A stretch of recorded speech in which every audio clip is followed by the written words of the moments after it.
அன்பான Don TV நேயர்களுக்கு இனிய வணக்கம். மீண்டும் ஒரு கதைவழி அறமொழி நிகழ்ச்சியினூடாக உங்களை சந்திப்பதில் மிக்க மகிழ்ச்சி. இன்று நாம் சொல் புத்தியை விட சுய புத்தி முக்கியம். இதற்கு ஒரு சிறிய கதை. ஒரு விவசாயி தன்னிடம் இருந்த கழுதையை விற்பதற்காக தன்னுடைய மகனையும் கூட்டிச் சென்று கழுதையும் கூட்டிக் கொண்டு சந்தைக்கு போனார். இப்போது விவசாயியும் மகனும் நடந்தவாறே கழுதையை பிடித்தவாறே பயணித்தனர். இதை கண்ட மக்கள் சிலர், இது என்னடா, கழுதையை கூட்டிக் கொண்டு கழுதையை வைத்து கொண்டு இவர்கள் கழுதைக்கு மேல் அமராமல் நடந்து செல்கின்ற நேரே என்று கூறி சிரித்தனர். இப்போது விவசாயி தானும் கழுதை மேலேறி மகனும் ஏறி நடக்கலான. உடனே கொஞ்ச தூரம் சென்றதும் சில பேர், இது என்ன இது, இவர்கள் இந்த கழுதைக்கு மீது இருவரும் அமர்ந்து செல்கின்றனரே, இது நியாயமா என்று கேட்டு ஏளனம் செய்தனர்.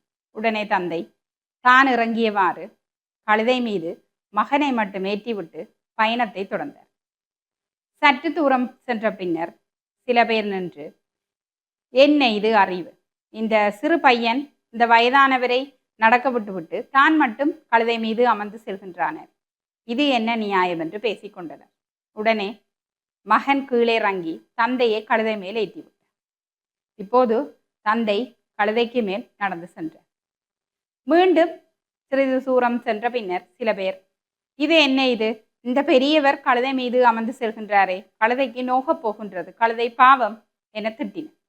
உடனே தந்தை கழுதைக்கு மேல் கழுதையின் கீழ் இறங்கி கழுதையை கூட்டியவாறு சென்றார்.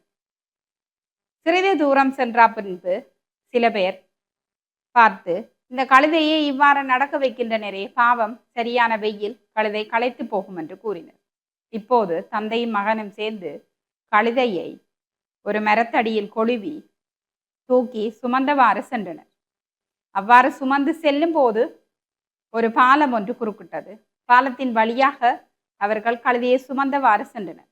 கழுதையின் கால்கள் அந்த மரத்தடியில் கட்டப்பட்டவாறு இருந்தது. கழுதை தலகீழாக தொங்கிக் கொண்டிருந்தது.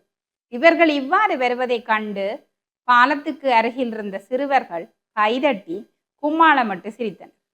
இப்போது கழுதை வெருண்டு இந்த பாலத்தில் இருந்து தவறி கீழே நீருக்குள் விழுந்தது.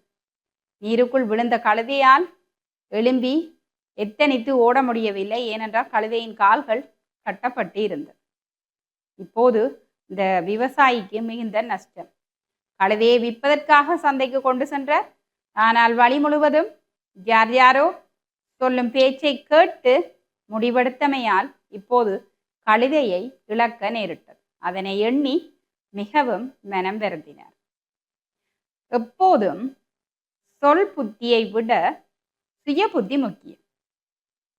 நாம் அவர்கள் சொல்கின்றார்கள், இவர்கள் சொல்கின்றார்கள் என்று நம்முடைய வாழ்க்கையில் நாங்கள் முடிவுகளை எடுக்காமல் அவர்கள் சொல்வதை கேட்டு எமது வழியில் முடிவுகளை எடுத்தால் கட்டாயம் இழப்புகளை சந்திக்க நேரிடும். எமக்கென்று இறைவன் சுய புத்தி ஒன்றை தந்திருக்கின்றார். அந்த சுய புத்தியை வைத்து எம்முடைய வாழ்க்கையில் நாம் தான் முடிவெடுக்க வேண்டும். அதைத்தான் இந்த கழுதையும் விவசாயியினுடைய கதை சுட்டி நிற்கின்றார். இனிமேல் சொல் புத்தியை விட சுய புத்தியால் வேலைகளை கடமைகளை ஆற்றுவோம். சொல் புத்தியை விட சுய புத்தியே சிறந்தது. மீண்டும் ஒரு கதைவழி அறமொழி நிகழ்ச்சியினூடாக உங்களை சந்திக்கும் வரை அன்புடன் ஜீவனா.